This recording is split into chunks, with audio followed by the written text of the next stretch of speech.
சோறு கண்ட இடமே சொர்க்கம் அப்படின்னு சொல்லுவோம். இந்த பழமொழிக்கும் நாளைக்கு சிவபெருமானுக்கு நடக்க போற அன்னாபிஷேகத்துக்கும் ரொம்ப ரொம்ப தொடர்பு இருக்குங்க.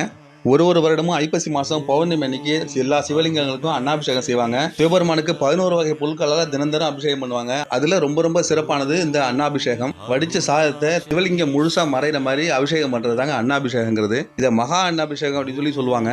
அதுதான் வந்து ஐப்பசி மாசம் பௌர்ணமி நாள்ல வர்றது. இந்த அன்னாபிஷேக தரிசனத்தை பாக்குறவங்களுக்கு மோட்சம் கிடைக்கும் அப்படிங்கறத நம்பிக்கை. இதைத்தான் சோறு கண்ட இடம் சொர்க்கம் அப்படின்னு சொன்னாங்க.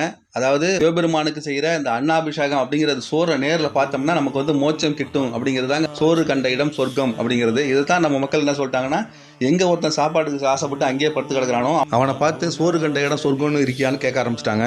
ஆண்டுக்கு ஒரு முறை ஐப்பசி மாசம் பௌர்ணமி நாளில் நடக்கிற இந்த அன்னாபிஷேகத்தை கண்குளிர பார்க்கிறவங்களுக்கு கண்டிப்பா சொர்க்கம் நிச்சயம். அதே போல் கோடி சிவலிங்கங்களை நேரில் பார்த்த புண்ணியமும் கிடைக்கும்னு சொல்றாங்க. இந்த வருஷம் ஐப்பசி அன்னாபிஷேகம் நவம்பர் 15 வெள்ளிக்கிழமை கொண்டாடப்படுதுங்க.